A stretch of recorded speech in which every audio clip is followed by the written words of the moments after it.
There was a point that I had already decided that I was done with horses. Not taking a break, not slowing down. I mean, completely done. Horses have been my whole life for as long as I could remember. They shaped me into who I am today. How I work, how I show up for people, even how I think, and all the knowledge that I know. And for a very long time, I never thought I would live a day without horses. And I thought that if I loved something enough, that I could just push through anything. Looking from the outside in, it probably looked like I was living the dream. I had it all. I had the best horse, and I was showing and doing it all. A life built around what I love. But slowly, it stopped feeling like a dream.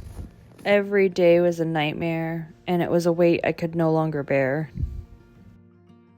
It was never the horses. The horses never did anything wrong.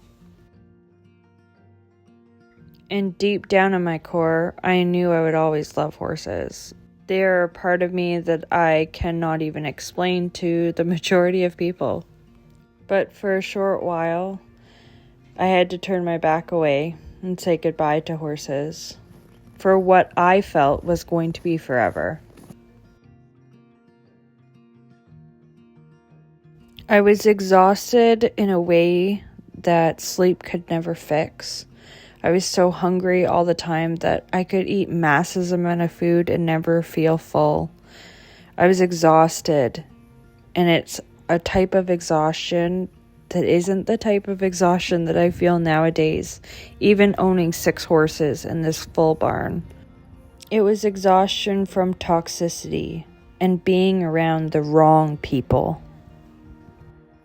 Every decision felt wrong or personal, and every setback felt enormous. And the thing that used to bring me so much happiness and peace suddenly brought me so much stress, so many tears, and so much drama and pressure. I didn't stop loving horses. I just stopped recognizing myself in the life that I was living. I didn't recognize the people that I once called family and friends. And that's the scary part.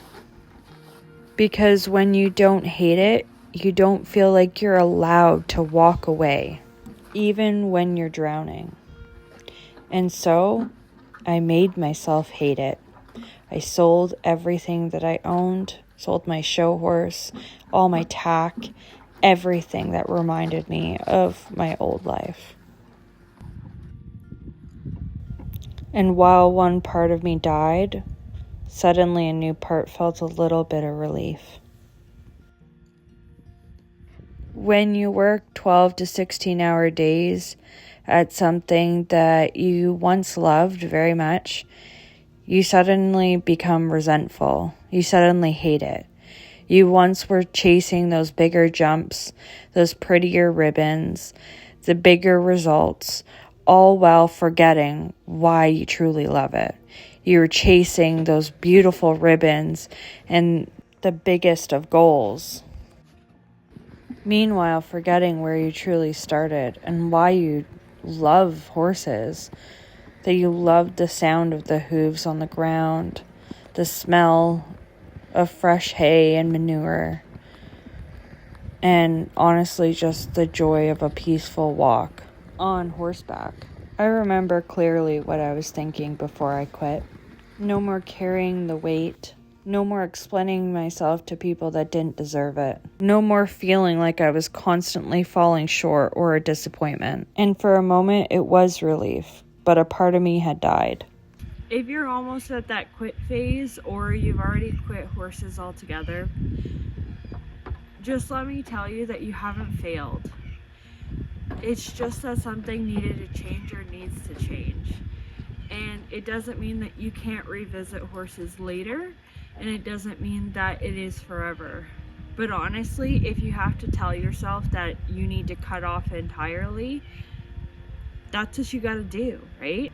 That's what I had to do because I gave up horses entirely for almost a year. That's the reason why we're here. The reason why we're here is because I met an amazing coach in that time that helped me recuperate from the toxicity, that helped me recover from all the drama, and also helped me fall in love with horses again. So if you need to quit for a period of time, that's okay. If you're almost in that quit phase and you just need to take a break, or you need to change something, that's okay too. It doesn't mean you failed. I had this life that was very short but had no horses in it. It was scary. It was very hard. But most of all, it felt very empty. I didn't suddenly have this big emotional, motivating breakthrough. It happened in quiet steps. I didn't suddenly feel super strong. I realized quitting horses didn't fix what was wrong. I didn't want to quit this. I wanted to quit the way that I was carrying it, the way I was functioning, the people that I was around.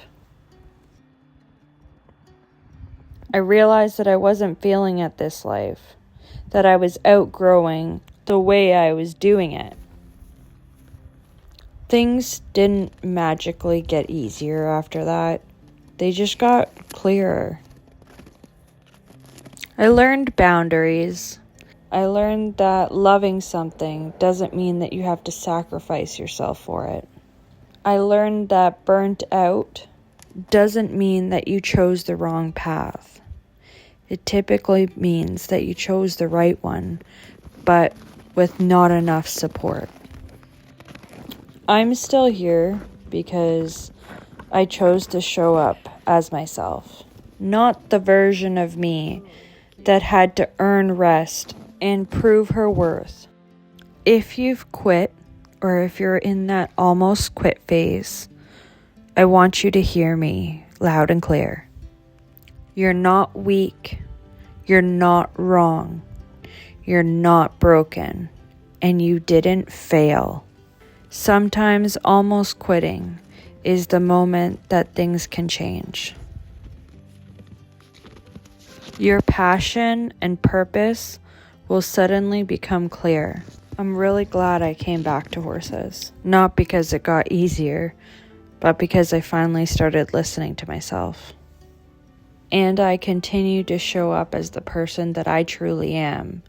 And I show up for all my students, for the barn that I wish I had when I was a child. Sometimes the bravest thing that you can do is not quit, but change the way you show up. Change your circumstances. Change something.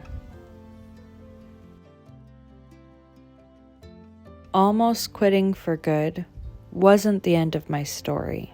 It was the moment that I chose me.